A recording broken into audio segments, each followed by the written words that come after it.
आज हम class 6 science NCERT का सेकंड चैप्टर स्टार्ट करेंगे जो कि है components of food. So previous chapter में हमने पढ़ा था फूड के इंग्रेडिएंट्स के बारे में, ठीक है। तो इंग्रेडिएंट्स क्या होते हैं? इंग्रेडिएंट्स वो चीज़ें होती हैं जिनसे कि मिल कर के कोई डिश हम प्रिपेयर करते हैं। फॉर एग्ज़ाम्पल आपको चाय अगर बनानी होती है तो आप उसके लिए क्या क्या चीज़ें लेते हैं? जैसे आप लेते हैं milk, water, sugar, tea leaves, ginger, ये सारी चीज़ों से आप मिला कर के चाय बनाते हैं, ठीक है। तो चाय को प्रिपेयर करने के लिए जिन चीज़ों का आपने यूज़ किया, मींस शुगर हो गया, मिल्क हो गया, ये सारी चीज़ें जो हैं वो इंग्रेडिएंट्स होती हैं, ठीक है। इन वो चीज़ें जिनसे मिल कर के हम कोई डिश प्रिपेयर करते हैं वो इंग्रेडिएंट्स होते हैं। तो कंपोनेंट्स क्या होते हैं, इसके बारे में आज हम इस चैप्टर के अंदर डिस्कस करेंगे। सो एक मील के अंदर क्या क्या हो सकता है ये देख लेते हैं। Meal consist of chapati, dal, brinjal curry या कोई भी करी या राइस, सांभर, वेजिटेबल, कुछ भी, ये सारी चीज़ें मिल करके मील आपका रेडी होता है, ठीक है। सो जो हमारा मील होता है उसमें एक से ज़्यादा आइटम्स हो सकते हैं। अब हमारे मील में कोई ना कोई एक ऐसा आइटम ज़रूर होता है जो कि ग्रेन से बना हुआ हो, ठीक है। जैसे हम लोग गेहूं की रोटियां खाते हैं तो रोटी जो गेहूं है वो एक्चुअली क्या है, एक ग्रेन है, ठीक है। इसके अलावा हम लोग जो जो चीज़ें खाते हैं वो दाल है, वेजिटेबल्स खाते हैं, साथ में सैलड वगैरह खाते हैं, पिकल्स खाते हैं, ठीक है।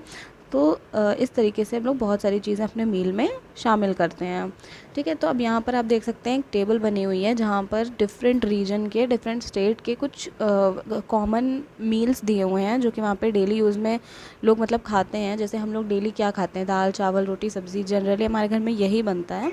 सो वैसे ही पंजाब में यहाँ पे दिया हुआ है कि पंजाब स्टेट में क्या खाया जाता है। बेसिकली आपने सुना होगा मक्के की रोटी, सरसों का साग, राजमा, ये सारी चीज़ें वहाँ पर पंजाब में खाई जाती हैं डेली मील में। और आंध्र प्रदेश में क्या खाया जाता है वो भी यहाँ पे दिया है, राइस है, तुअर दाल है, कुंदरू है, ठीक है, बटर मिल्क यानी छाछ है। तो इस टाइप की चीज़ें यहाँ पर दी हुई हैं। अब आप डिफरेंट स्टेट्स के नाम लिख करके आप ये टेबल कंप्लीट कर सकते हैं। आप चाहे तो उत्तर प्रदेश का लिख सकते हैं, हाँ। तो ये चीज़ें हो गई। उसके बाद क्या है, we know that each dish is usually made up of one और मोर इंग्रेडिएंट्स। तो कोई भी जो डिश होती है वो एक से ज़्यादा इंग्रेडिएंट से मिलकर बनी होती है। अगर आप चावल भी बना रहे होते हैं तो उसमें क्या होता है, आप बेसिकली दो चीज़ें तो लेते ही हैं, चावल और पानी, ठीक है।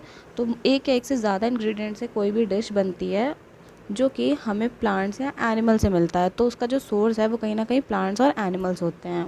These ingredients contain some components that are needed by our body। तो ये जो ingredients हम कोई भी डिश बनाने के लिए यूज़ करते हैं, कोई फूड हम प्रिपेयर कर रहे हैं उसके लिए जो भी हम इंग्रेडिएंट्स यूज़ कर रहे हैं उनमें कुछ ऐसे कंपोनेंट्स होते हैं, यानी कुछ ऐसे उसके कॉन्स्टिट्यूएंट्स होते हैं, कुछ उसके एलिमेंट्स होते हैं जिसकी हमारी बॉडी को बहुत ज़्यादा नीड होती है, ठीक है।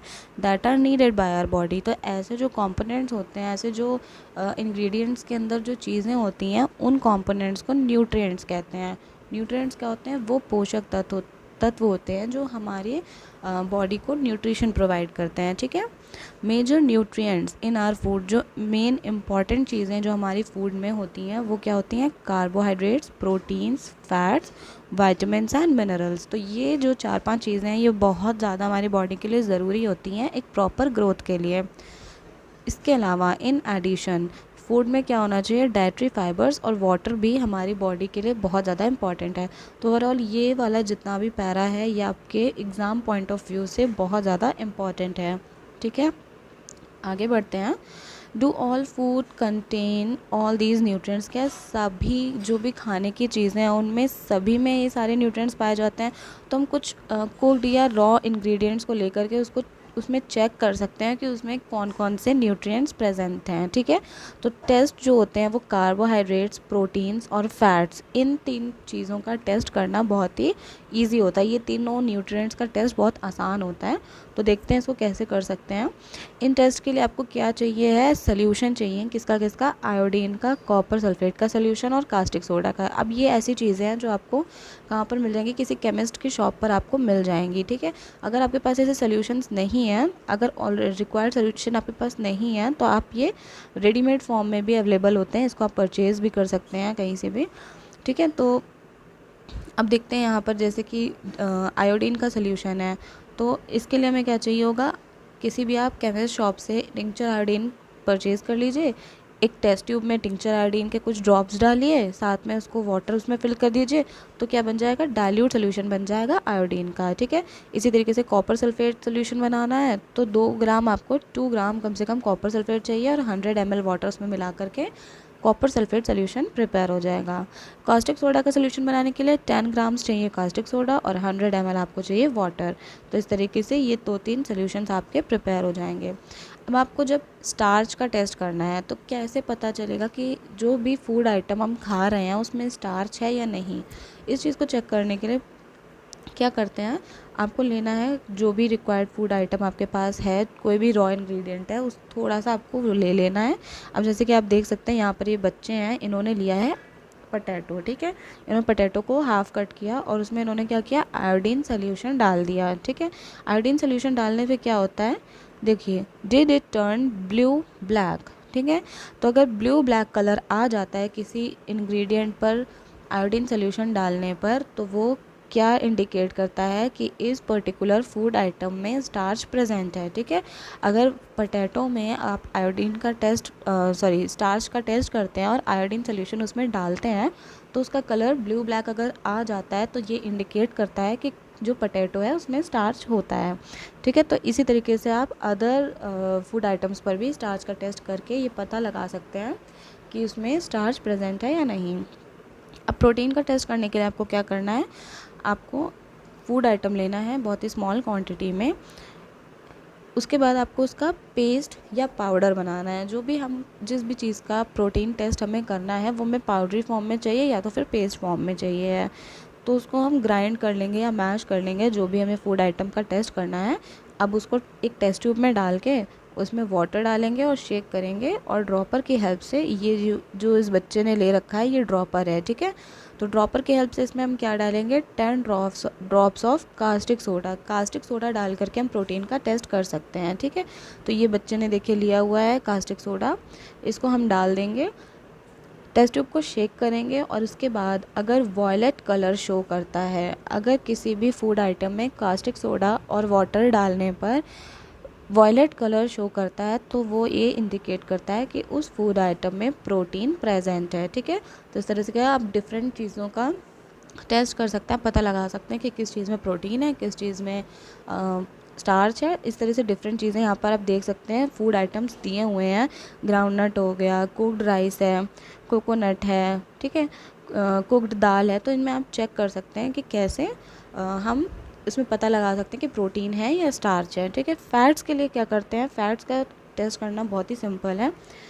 बस कोई भी फूड आइटम लीजिए, उसको किसी पेपर में रैप कर दीजिए और उस पेपर को अच्छे से क्रश कर दीजिए, मीन्स पूरा मरोड़ दीजिए अच्छे से, लेकिन आपको ध्यान रखना है कि वो पेपर फट ना जाए। अब उस पेपर को स्ट्रेट कर लीजिए और उसको ऑब्ज़र्व करिए, आपको कोई ऑयली पैच दिखाई देगा, टच करने में ऑयली आपको फील होगा, ठीक है। अगर आप उस पेपर को लाइट के सामने प्लेस करते हैं तो आपको दिखेगा, थोड़ा थोड़ा सा आपको ध्यान से देखना पड़ेगा, तो आपको उस पैच के आर पार दिखाई देगा, ठीक है। थोड़ा सा आपको ट्रांसलूसेंट दिखाई देगा बट आपको दिखाई देगा, ठीक है। तो अगर कोई भी चीज़ कोई ऑयली पेपर होता है या बटर पेपर होता है उसके आर पार दिखता है, मीन्स उसमें फ़ैट लगा हुआ है, ठीक है। तो जो ऑयली पैच होता है किसी भी पेपर पर वो शो करता है कि इस फूड आइटम में फ़ैट है, ठीक है। कभी कभी क्या होता है कि यहाँ पर एक देखिए एक हिंट लिखा हुआ है कि कभी कभी फूड आइटम्स में थोड़ा बहुत पानी भी होता है, तो अगर आपने किसी भी फूड आइटम को पेपर पे रब किया है तो उसको आप थोड़ी देर ड्राई हो जाने दीजिए ताकि जितना भी पानी है उसमें से वो निकल जाए, एवेपोरेट हो जाए। और अगर उसके बाद भी ऑयली पैच शो कर रहा है इट मीन्स उसमें ऑयल है, और अगर कोई ऑयली पैच नहीं शो कर रहा है तो इसका मतलब कि फूड आइटम में कोई भी फैट नहीं था, ठीक है। तो ये सारी चीज़ें हो गई। अब देखते हैं, what do these tests show? Are fats, proteins and starch present in all the food items that you tested? Does a food item contain more than one nutrients? तो ये सारी चीज़ें पूछ रहा है कि क्या एक ही फूड आइटम में बहुत सारे न्यूट्रिएंट्स हो सकते हैं, इन टेस्ट से आपको क्या देखने को मिलता है। तो ये आपके ऑब्जर्वेशन पे पूरा बेस्ड है। नाउ ये जो टेस्ट थे वो हमने 3 न्यूट्रिएंट्स के लिए किए, कौन कौन से, कार्बोहाइड्रेट्स, प्रोटीन्स और फैट्स, ठीक है। इसके अलावा भी न्यूट्रिएंट्स होते हैं जो हमारी बॉडी में जिसकी नीड होती है या हमारे फूड आइटम्स में प्रेजेंट होते हैं, और वो न्यूट्रिएंट्स कौन से होते हैं, विटामिन्स एंड मिनरल्स, ठीक है। तो अब what do various nutrients do for our body, अभी जो डिफरेंट न्यूट्रिएंट्स हैं, जो पोषक तत्व हैं, ठीक है, ये हमारी बॉडी के लिए करते क्या है, एक्चुअली में इनका काम क्या है। फूड में तो प्रेजेंट है, ठीक है, हमें पता चल गया, बट इनका काम क्या होता है एक्चुअली। तो जो कार्बोहाइड्रेट्स होते हैं ये बहुत इंपॉर्टेंट है। कार्बोहाइड्रेट्स मेनली हमें एनर्जी प्रोवाइड करते हैं, ठीक है। फैट्स भी हमें एनर्जी प्रोवाइड करते हैं। In fact, fats give much more energy as compared to the same amount of carbohydrates. अगर आप सेम अमाउंट में कार्बोहाइड्रेट्स ले रहे हैं और उतना ही आप फैट ले रहे हैं तो आप ये समझ लीजिए कि फ़ैट से आपको ज़्यादा एनर्जी मिलेगी, ठीक है। Foods containing fats and carbohydrates, जिस फूड में, जिस भी खाने में फैट्स और कार्बोहाइड्रेट्स प्रेजेंट होते हैं उन फूड्स को हम क्या कहते हैं, एनर्जी गिविंग फूड्स कहते हैं, ठीक है। Proteins are needed for the growth and repair of our body, अगर हमारी बॉडी को ग्रोथ चाहिए है, अगर आपकी हाइट नहीं, जैसे बच्चों को स्टार्टिंग में हाइट बढ़ानी होती है तो उनको ज़्यादा से ज़्यादा प्रोटीन दिया जाता है, ठीक है, ताकि उनकी बॉडी की अच्छी ग्रोथ हो सके। तो प्रोटीन्स हमारी बॉडी की ग्रोथ के लिए बहुत ज़्यादा इम्पॉर्टेंट हैं। अब यहाँ पर आपको कुछ प्रोटीन रिच फूड आइटम्स दिए हुए हैं, जैसे कि ये सोयाबीन्स हैं, पीज़, मूंग दाल, ग्राम, बीन्स, ये सारी चीज़ें जो हैं ये हमको किससे मिलती हैं, ये सारे प्लांट सोर्सेज हैं। और इसके अलावा ये एनिमल सोर्सेज से जो प्रोटीन मिलता है वो हो गया milk, eggs, fish, meat, paneer, तो ये सारे एनिमल सोर्सेज से मिलने वाला प्रोटीन है, ठीक है। प्रोटीन्स क्योंकि हमारी बॉडी के लिए बहुत ज़्यादा हेल्पफुल हैं, ग्रोथ हमारी बॉडी की अच्छी करते हैं, तो इस वजह से प्रोटीन को क्या बोलते हैं, बॉडी बिल्डिंग फूड्स बोलते हैं, ठीक है। अब बात कर लेते हैं विटामिन्स की। विटामिन्स जो होते हैं वो हमारी बॉडी के लिए अगेन एक बहुत ही हेल्पफुल इंग्रेडिएंट, न्यूट्रिएंट है, ठीक है। ये हमारी बॉडी को डिजीज़ से बचा के रखते हैं, ठीक है, डिजीज़ से प्रोटेक्ट करते हैं हमारी बॉडी को। इसके अलावा हमारी आइज़, बोन्स, टीथ और गम्स को भी स्ट्रॉन्ग रखने में, हेल्दी रखने में हेल्प करते हैं। अब जो विटामिन्स होते हैं वो डिफरेंट टाइप्स के होते हैं, डिफरेंट इनके नेम्स होते हैं, जैसे ए, सी, डी, ई और के। और जो बी, विटामिन बी होता है, इसके अंदर बहुत सारे विटामिन आते हैं, जैसे कि विटामिन B1 हो गया, B2 हो गया, B6 हो गया, B12 हो गया। तो इस तरीके से कई सारे विटामिन आते हैं विटामिन बी के अंदर, इसलिए इसको कंबाइन करके हम क्या बोल सकते हैं, विटामिन बी कॉम्प्लेक्स बोलते हैं। तो हमारी जो बॉडी है उसको विटामिन्स की भी स्मॉल क्वांटिटी में ज़रूरत होती है। अगर आप सारी चीज़ें ले रहे हैं अपनी डाइट में तो विटामिन्स भी आपको लेने ही लेने हैं। जैसे अब बात कर लेते हैं कि डिफरेंट जो विटामिन्स हैं वो कैसे हमको हेल्प करते हैं। तो जैसे विटामिन ए होता है, इसकी वजह से हमारी स्किन और आइज़ हेल्दी रहती हैं। विटामिन सी की वजह से क्या होता है कि हमारी बॉडी में इम्यूनिटी स्ट्रांग होती है, ठीक है, बहुत सारी डिजीज़ से फाइट करने में हेल्प करता है। जितने भी आपके खट्टे फल हैं, सिट्रस फ्रूट्स होते हैं, जैसे कि लेमन हो गया, ऑरेंज, मौसम्बी, आंवला, इन सारी चीज़ों में क्या पाया जाता है, विटामिन सी पाया जाता है। इसके अलावा विटामिन डी जो है वो हमको कैल्शियम की कमी को पूरा करता है हमारे बॉडी में। तो कैल्शियम जो होता है वो हमारे बोन्स और टीथ के लिए बहुत ही ज़्यादा इम्पॉर्टेंट होता है। तो इसीलिए विटामिन डी कहते हैं कि दूध हमेशा पीना चाहिए, दूध हमारी बॉडी के लिए, मिल्क बहुत ज़्यादा इम्पॉर्टेंट है। और विटामिन डी जो है वो हमको कहाँ से मिलता है, मिल्क से मिलता है, ठीक है। तो ये इसके अलावा कुछ दिए हुए हैं फूड आइटम्स यहाँ पर, जिससे कि डिफरेंट सोर्सेज यहाँ पे बता रहा है। जैसे विटामिन ए है तो विटामिन ए के सोर्सेज हैं papaya, carrot, mango. Vitamin B के सोर्सेज दिए हुए हैं, ये विटामिन सी के, जैसे मैंने बताया जितने भी सिट्रस फ्रूट्स होते हैं, खट्टे फल होते हैं, ये टमाटो हो गया, गुआवा हो गया, इन सब से विटामिन सी मिलता है। विटामिन डी मिलता है आपको मिल्क प्रोडक्ट से, इसके अलावा फ़िश से, लीवर, एग्स, ठीक है। तो ये सारी चीज़ें होंगी हैं। मिनरल्स की बात कर लेते हैं। मिनरल्स भी बहुत इंपॉर्टेंट है हमारी बॉडी में। मिनरल्स के बारे में क्या दिया हुआ है, देखिए विटामिन डी के बारे में एक इम्पॉर्टेंट चीज़ यहाँ पे दी है कि जो विटामिन डी है वो सनलाइट की प्रेजेंस में भी हमारी बॉडी विटामिन डी प्रिपेयर कर लेती है। इसीलिए कहते हैं कि हमारी बॉडी के लिए धूप भी बहुत ज़रूरी है, सनलाइट भी बहुत ज़्यादा ज़रूरी है, ठीक है। थोड़ा बहुत हमें सनलाइट के एक्सपोजर में आना चाहिए। तो ये इम्पॉर्टेंट चीज़ यहाँ पे दी है, इसको आप देख लीजिएगा। अब मिनरल्स की हम लोग बात कर रहे थे, तो मिनरल्स जो होते हैं वो हमारी ग्रोथ के लिए, बॉडी की प्रॉपर ग्रोथ के लिए और हेल्थ को अच्छा रखने के लिए मिनरल्स भी बहुत इंपॉर्टेंट होते हैं। सो कुछ मिनरल्स यहाँ पर आपको दिए हुए हैं, ये हैं कैल्शियम है, आयरन है, फॉस्फोरस है, आयोडीन है, और इनके कुछ इंपॉर्टेंट सोर्सेज दिए हुए हैं, तो इसको आप लोग एक बार देख लीजिएगा टेबल को, बहुत इम्पॉर्टेंट है। ठीक है, अब ये बात हो गई मिनरल्स की, विटामिन्स की, कार्बोहाइड्रेट्स, फैट्स वगैरह हमने सब पढ़ लिए। इसके अलावा जो चीज़ हमारी बॉडी को चाहिए है वो क्या है, वो है डाइटरी फाइबर्स एंड वाटर। अब ये डाइटरी फाइबर्स क्या होते हैं? डाइटरी फाइबर्स को रफेज के नाम से भी जाना जाता है। देखिए, जितने भी ये आपके फल होते हैं, ये रेशेदार होते हैं, इनमें रेशे होते हैं, ठीक है। तो इनसे हमारी फाइबर्स की नीड पूरी हो जाती है। कैसे? Roughage is mainly provided by plant products in our food, जैसे कि ग्रेन्स हो गए, ठीक है। ग्रेन्स में आप दलिया खाते हैं, ओट्स खाते हैं, तो ये सारी चीज़ें हमारी रफेज के अंदर आते हैं। ये मोटे अनाज होते हैं, इनकी भी हमारी बॉडी को बहुत ज़रूरत होती है। Whole grains and pulses, potatoes, fresh fruits, vegetables, ये सारी चीज़ें मेन सोर्सेज होते हैं रफेज के। रफेज से होता क्या? देखिए, रफेज जो होते हैं वो हमारी बॉडी में कोई ऐसा नहीं है कि कोई अलग से न्यूट्रिएंट हमारी बॉडी को प्रोवाइड करते हैं, लेकिन फिर भी ये हमारे फूड में बहुत ज़्यादा इम्पॉर्टेंट है, क्योंकि इससे क्या होता है कि जो हमने खाना खाया हुआ है उसको डाइजेस्ट करने में ये बहुत ही ज़्यादा हेल्पफुल होते हैं।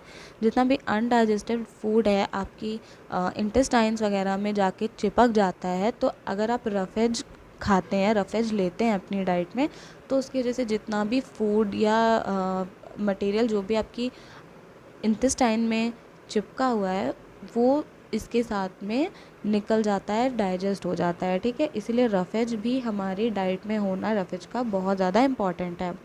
अब वाटर, ठीक है, अब हमने पूरा खाना खा लिया, सब विटामिन्स ले लिए, न्यूट्रिएंट्स खा लिए, फल खा लिए, वेजिटेबल्स ले ली, पल्सेस ले ली, सब कुछ हमने पूरा अपना बैलेंस डाइट बना लिया, लेकिन इन चीज़ों को एब्जॉर्ब करने में कौन हेल्प करता है? वाटर। वाटर का काम होता है सारे न्यूट्रिएंट्स को फूड से एब्जॉर्ब करना, ठीक है, और हमारी बॉडी के डिफरेंट पार्ट्स में फिर वो सर्कुलेट कर देता है उन सारी जितनी भी इम्पॉर्टेंट चीज़ें हमने अपने फूड इनटेक में ली हैं, ठीक है। It also helps in throwing out some waste from bodies, जैसे कि पसीना, हम लोग स्वेटिंग होती है, यूरिन होती है, तो ये सारी चीज़ें क्या होती हैं? ये बॉडी वेस्ट होता है। तो बॉडी वेस्ट जो है स्वेट और यूरिन के थ्रू निकालने का काम करता है वाटर, ठीक है। Normally we get most of the water that our body needs from the liquids we drink. तो हम लोग का ज़्यादातर जो वाटर का इंटेक है वो कैसे पूरा हो जाता है? हम चाय पीते हैं, पानी पीते हैं, दूध पीते हैं, तो इन सारी चीज़ों से हमारा जो भी है पानी की नीड पूरी हो जाती है। अभी एक एक्टिविटी दी हुई है आपको, टोमेटो लेना है या फिर लेमन लेना है, इसको स्मॉल पीसेस में कट करिए। Do your hands get wet while doing so? तो थोड़ा बहुत आपके हाथों में गीला हो जाते हैं आपके हाथ। इसमें बेसिकली ये बताया गया है कि जब आप किसी भी वेजिटेबल को या फ्रूट को कट करते हैं या उसका छिलका उतारते हैं, पील करते हैं या फिर ग्रेट करते हैं, मैश करते हैं, तो इन सारी एक्टिविटीज़ से क्या होता है कि आपके हाथ अगर गीले हो रहे हैं, इट मीन्स कि उस वेजिटेबल में या उस पर्टिकुलर फ्रूट में क्या है, कुछ अमाउंट ऑफ वाटर प्रेजेंट है, ठीक है। तो कुछ फूड मटेरियल्स ऐसे होते हैं जिनमें ऑलरेडी वाटर प्रेजेंट होता है, जैसे कि वाटरमेलन है, वाटरमेलन में काफ़ी ज़्यादा अमाउंट में वाटर प्रेजेंट होता है, ठीक है। तो इस तरीके से भी हमारी बॉडी की वाटर नीड्स पूरी हो जाती हैं, ठीक है। इसके अलावा हम खाना बनाते समय भी उसमें वाटर ऐड करते हैं, तो इन सारी चीज़ों से भी हमारी वाटर का इंटेक जो है वो कंप्लीट हो जाता है। सो अब हम बात कर लेते हैं बैलेंस डाइट की। तो जितना भी खाना नॉर्मली हम एक दिन में खाते हैं वो हमारी डाइट होती है, ठीक है। लेकिन हमारी बॉडी की ग्रोथ और मेंटेनेंस के लिए, गुड हेल्थ के लिए हमारी डाइट में वो सारे न्यूट्रिएंट्स इन्वॉल्व होने चाहिए जिनकी हमारी बॉडी को नीड है, ठीक है। वो सारी चीज़ें हमारी डाइट में शामिल होनी चाहिए और राइट क्वांटिटी में। ऐसा नहीं कि हम बहुत ज़्यादा फ़ैट ले लें या कार्बोहाइड्रेट एक चीज़ हम बहुत ज़्यादा ले लें, जैसे कि इसमें लिखा है not too much of one, not too little of other. ऐसा नहीं कि एक चीज़ हमने बहुत ज़्यादा खा ली, कार्बोहाइड्रेट्स या फैट्स हमने बहुत ज़्यादा ले लिए और बाकी चीज़ों को छोड़ दिया, तो ऐसा नहीं है। The diet should also contain a good amount of roughage and water, और उस डाइट में एक गुड अमाउंट ऑफ रफेज और वाटर भी होना चाहिए। सो ऐसा एक डाइट जिसमें सारे न्यूट्रिएंट्स हों, मिनरल्स हों, विटामिन्स हों, इसके अलावा आपका कार्बोहाइड्रेट्स, फैट्स, प्रोटीन्स, रफेज, ये सारी चीज़ें एक राइट अमाउंट में अगर आपकी डाइट में शामिल है तो वो हमारा क्या कहलाता है, बैलेंस डाइट कहलाता है। ठीक है, it's very very very important for exam point of view कि बैलेंस डाइट क्या होता है। ठीक है, do you think that people of all ages need the same type of diet? Do you also think that we need what we need for a balanced diet would depend on the amount of physical work that we do। तो क्या आपको लगता है कि जो अलग अलग as के लोग हैं, जैसे छोटे बच्चे हो गए, फिर कुछ आपकी एज के लोग होंगे, फिर कुछ आपसे बड़े होंगे, कुछ बहुत ओल्ड एज के लोग होंगे, तो सबको क्या किस टाइप की डाइट की या बैलेंस डाइट कैसी होनी चाहिए उनकी, या फिर हमारे अमाउंट ऑफ फिज़िकल वर्क जो भी हम पूरे दिन में जितना भी काम करते हैं उसके अकॉर्डिंग आपकी बैलेंस डाइट डिपेंड करती है। तो ये सारी चीज़ें आप ऑब्ज़र्व करके प्रिपेयर करने वाली चीज़ें हैं।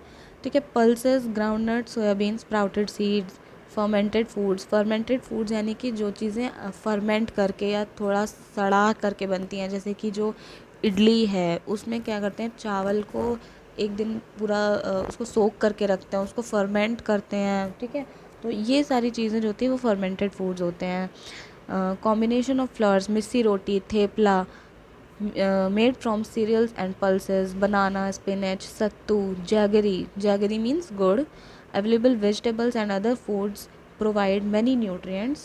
One can eat a balanced diet without expensive food materials। तो ऐसा बिल्कुल भी नहीं है कि बहुत ज़्यादा एक्सपेंसिव फूड मटेरियल्स में ही हमको बैलेंस डाइट मिलेगा, नहीं। आप नॉर्मली जो भी चीज़ें हम खाते हैं, जैसे कि हमारे घर में क्या दाल चावल रोटी सब्जी बनता है, इसके अलावा हम फ्रूट्स खा रहे हैं, ठीक है, कुछ फर्मेंटेड फूड्स भी खा रहे हैं, कुछ स्प्राउट्स खा रहे हैं, तो इन सारी चीज़ों से हमें बैलेंस डाइट मिल जाता है। Now eating the right kind of food is not enough. सिर्फ ऐसा नहीं है कि सही फूड ही, राइट काइंड ऑफ फूड ही हमारे लिए इनफ होगा, सिर्फ वही खा लेना ही इनफ होगा। फूड को सही तरीके से प्रॉपरली कुक करना भी बहुत ज़्यादा ज़रूरी है, अदरवाइज़ जो उसके न्यूट्रिएंट्स होंगे वो सारे के सारे लॉस्ट हो जाएंगे, सारे बेकार हो जाएंगे। ठीक है, सो आपको यहाँ पर बोला गया है कि are you aware that some nutrients get lost in the process of cooking and preparations. यानी खाना बनाते बनाते ही बहुत सारे ऐसे न्यूट्रिएंट्स हैं जो वेस्ट हो जाते हैं। ठीक है, अगर आप वेजिटेबल्स या फ्रूट्स को उनको पील करने के बाद, उनको कट करने के बाद अगर आप उसको वॉश करते हैं तो क्या होता है, बहुत सारे विटामिन्स जो हैं वो निकल जाते हैं, वो सारे के सारे वॉश्ड हो जाते हैं। ठीक है, क्योंकि बहुत सारे जो वेजिटेबल्स होते हैं, बहुत सारे जो फ्रूट्स होते हैं, उनकी स्किन में यानी उनके पील में ही बहुत सारे विटामिन्स और मिनरल्स प्रेजेंट होते हैं। और अगर आप रिपीटेडली उसको वॉश करते रहेंगे, उसको कट करने के बाद भी वॉश कर देंगे, तो उसमें प्रेजेंट जितने भी इम्पॉर्टेंट न्यूट्रिएंट्स हैं वो सारे वाटर के साथ वॉश हो जाएंगे। इसीलिए हमें रिपीटेडली वॉश नहीं करना चाहिए फ्रूट्स या वेजिटेबल्स को। इसके अलावा राइस और पल्सेस को भी रिपीटेडली वॉश नहीं करना चाहिए, क्योंकि उसमें भी जो मिनरल्स और विटामिन्स प्रेजेंट होते हैं, अगर आप 2 से 3 बार बहुत ज़्यादा उसको धो दिया आपने, तो वो सारे के सारे न्यूट्रिएंट्स वेस्ट हो जाएंगे। हम सब लोगों को पता है कि कुक करने से जो फूड का टेस्ट है वो और भी ज़्यादा अच्छा हो जाता है। बहुत सारे आपने स्पाइसेस ऐड कर दिए तो कुकिंग से फूड का टेस्ट तो बहुत अच्छा आ जाता है, लेकिन काफ़ी सारे न्यूट्रिएंट्स उसकी वजह से डिस्ट्रॉय हो जाते हैं। ठीक है, तो बहुत ज़्यादा हमें एक्सेस वॉश नहीं करना चाहिए फ्रूट्स और वेजिटेबल्स को। विटामिन सी के बारे में बात हो रही है कि विटामिन सी जो है वो ईज़िली डिस्ट्रॉय हो जाता है अगर आप उसको हीट कर देते हैं ड्यूरिंग कुकिंग। ठीक है, बहुत ही ज़्यादा एक ऐसा विटामिन है जो हीट करने की वजह से डिस्ट्रॉय हो जाता है, तो कभी भी विटामिन सी को उस तरीके से यूज़ नहीं करना चाहिए। अब यहाँ पर ये बच्चा है बूझो, बहुत ही ज़्यादा इसने क्या किया है, फ़ैट्स खा लिए हैं, क्योंकि इसने सोचा कि जो फ़ैट्स हैं, क्योंकि हमने पढ़ा है अभी चैप्टर के अंदर ही कि कार्बोहाइड्रेट से कहीं ज़्यादा एनर्जी गिविंग फूड जो होता है वो हमें फ़ैट में मिल जाता है। सो इसने सोचा कि अगर मैं एक बोल फ़ैट खा लूँगा तो मुझे ज़्यादा एनर्जी मिल जाएगी। सो उसने क्या किया कि सिर्फ उसने फ़ैट्स ही खाए, उसने फ्राइड फूड खा लिया, समोसा खा लिया, पूरी खा लिया, मलाई रबड़ी स्वीट्स वगैरह खा लिए। So do you think he was right? क्या आपको लगता है उसने सही किया? No, of course not. क्यों? क्योंकि बहुत ज़्यादा फैटी चीज़ें खाने से हमें क्या हो सकता है, ओबेसिटी की कंडीशन आ सकती है, मतलब कि बहुत ज़्यादा मोटापा आपका बढ़ जाएगा अगर आप बहुत ज़्यादा फैटी चीज़ें खाएंगे। इसीलिए हमारे जो घर में एल्डर्स हैं वो भी हमें मना करते कि बहुत ज़्यादा तली भुनी चीज़ें, बहुत ज़्यादा ऑयली चीज़ें हमें अपने फूड में अवॉइड करनी चाहिए। अब बात कर लेते हैं डेफिशिएंसी डिजीज़ेज़ क्या होती हैं। ठीक है, अगर एक पर्सन, मान लीजिए आप अपनी डाइट में सारी चीज़ें शामिल कर रहे हैं बट कोई एक न्यूट्रिएंट ऐसा है जो आप अपनी डाइट में मिस कर रहे हैं और उसको बहुत एक लंबे टाइम पीरियड से आपने उसको नहीं खाया है, अपनी डाइट में शामिल नहीं किया है, तो क्या हो जाएगा, आपको उस न्यूट्रिएंट की डेफिशिएंसी हो जाएगी। मीन्स उस न्यूट्रिएंट की आपकी बॉडी में कमी हो जाएगी।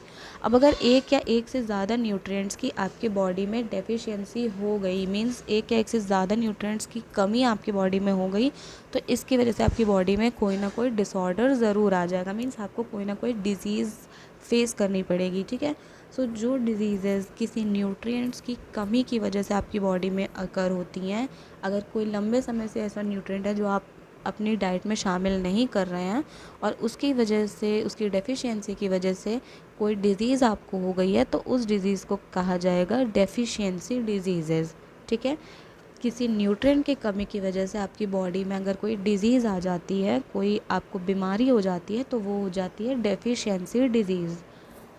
अगर किसी पर्सन ने अपनी डाइट में बहुत टाइम से प्रोटीन को शामिल नहीं किया है, तो उसको क्या हो जाएगा, stunted growth, swelling of face, discoloration of hair, skin diseases and diarrhoea. तो ये सारी चीज़ें उस इंसान को, वो बीमारियां हो जाएंगी अगर इसने प्रोटीन का इंटेक नहीं लिया। मीन्स आपकी ग्रोथ नहीं होगी बॉडी की, फेस में स्वेलिंग आ जाएगी, आपके हेयर्स का जो कलर है वो डिसकलर होने लगेंगे, हेयर्स, स्किन रिलेटेड प्रॉब्लम्स होने लगेंगी। तो ये सारी चीज़ें आपको प्रॉब्लम करेंगी। इसके अलावा अगर कार्बोहाइड्रेट्स और प्रोटीन्स, ये दोनों को आपने मिस कर दिया, अब क्या होगा, वो पर्सन बहुत ही ज़्यादा लीन और थिन हो जाएगा, बहुत ज़्यादा दुबला हो जाएगा, वो व्यक्ति बहुत ज़्यादा वीक हो जाएगा, इतना वीक हो जाएगा कि मे बी वो मूव करने की भी हालत में ना रहे। ठीक है, सो इसी तरह से विटामिन्स की वजह से भी, मिनरल्स की कमी से भी काफ़ी सारी डिजीज़ेज़ हो जाती हैं। All deficiency diseases can be prevented by taking balance diet. अगर एक प्रॉपर बैलेंस डाइट आप ले रहे हैं, आपने अपनी बैलेंस डाइट में, आपने अपनी डाइट में सारी चीज़ें शामिल की हैं जो हमारी बॉडी के लिए ज़रूरी हैं, तो आपको कोई भी ऐसी डिज़ीज़ नहीं होगी। ठीक है, सो यहाँ पर एक टेबल दी हुई है, इस टेबल में कुछ विटामिन्स और मिनरल्स के नाम दिए हुए हैं, साथ में उनकी, उसकी कमी की वजह से होने वाली डिजीज़ेज़ या डिसऑर्डर के नाम दिए हैं, और साथ में उस डिज़ीज़ के सिम्टम्स दिए हुए हैं। ठीक है, तो इसको एक बार देख लेते हैं, इंपॉर्टेंट है। तो विटामिन ए की वजह से क्या होता है, लॉस ऑफ विजन हो जाता है, जिसको कि हम लोग क्या बोल सकते हैं, नाइट ब्लाइंडनेस इसको बोल सकते हैं। ठीक है, नाइट ब्लाइंडनेस। ठीक है, तो नाइट ब्लाइंडनेस हो जाता है विटामिन ए की कमी से। इसमें होता क्या है कि डार्क, अगर बहुत ज़्यादा अंधेरा है तो थोड़ा बहुत अगर आपको दिखता भी है, जैसे अभी नॉर्मली आपको अंधेरे में भी दिख जाता है, लेकिन विटामिन ए की कमी से क्या होगा कि विज़न आपका धीरे धीरे जाने लगता है, पुअर होने लगता है, और रात में तो बिल्कुल भी नहीं दिखाई देता है। ठीक है, और कभी कभी कम्प्लीटली आपका विज़न लॉस्ट हो जाता है। विटामिन बी की कमी से होता है बेरी में होते हैं कि मसल्स बहुत ज़्यादा वीक हो जाते हैं, काम करने की एनर्जी बिल्कुल भी नहीं रहती है। विटामिन सी से होता है स्कर्वी, और इसकी वजह से क्या होते हैं, आपकी गम्स में ब्लीडिंग होने लगती है। अगर आपको कोई कहीं पर चोट लग गई है तो उसको हील होने में बहुत ज़्यादा टाइम लग जाता है। तो विटामिन सी की जो कमी है वो आपके सिट्रस फ्रूट्स कंप्लीट कर देते हैं। उसके बाद बात करते हैं विटामिन डी, इसकी वजह से रिकेट्स हो जाता है, रिकेट्स या फिर ऑस्टियोमलेशिया भी इसको कह सकते हैं। इसमें क्या होता है, बोन्स बहुत ज़्यादा सॉफ्ट हो जाती हैं, बिल्कुल भी बोन्स की हार्डनेस जो है वो ख़त्म हो जाती है, बोन्स इतनी सॉफ्ट हो जाती हैं कि इवन बेंड होने लग जाती हैं। कैल्शियम की कमी से क्या होता है, बोन और टूथ डिके होने लगता है, यानी दांतों में सड़न होने लगती हैं, आपकी बोन्स जो है बहुत ज़्यादा वीक हो जाती हैं। आयोडीन की कमी से क्या होता है, गोइटर हो जाता है। गोइटर में होता क्या है कि आपके नेक एरिया जो होता है वहाँ पर जो भी ग्लैंड्स हैं ये पूरा स्वॉलन हो जाते हैं, और जो छोटे बच्चे होते हैं उनमें कभी कभी मेंटली डिसेबल भी हो जाते हैं। आयरन की कमी से हो जाता है अनीमिया। अनीमिया में क्या होता है कि आपके जो ब्लड है, ब्लड बहुत ज़्यादा कम हो जाता है बॉडी में। ठीक है, ब्लड की कमी हो जाती है, तो ब्लड की कमी की वजह से काफ़ी ज़्यादा बॉडी में वीकनेस आ जाती है। सो ये चैप्टर कंप्लीट हो गया है, और आई होप आपको ये समझ में आया होगा। काफ़ी अच्छे से ईज़िली मैंने समझाने की कोशिश की। और अगर आपके कोई डाउट्स होते हैं तो प्लीज़ कमेंट सेक्शन में बताइएगा। और नेक्स्ट वीडियो में हम इसके कीवर्ड्स को एक बार फिर से डिस्कस करेंगे, रिवीजन हो जाएगा और साथ में हम लोग इसके क्वेश्चन आंसर्स भी डिस्कस कर लेंगे। सो आई होप आपको ये वीडियो पसंद आया हो। अगर पसंद आया तो प्लीज़ अपने फ्रेंड्स के साथ में इसको शेयर ज़रूर करिएगा। मिलते हैं नेक्स्ट वीडियो में।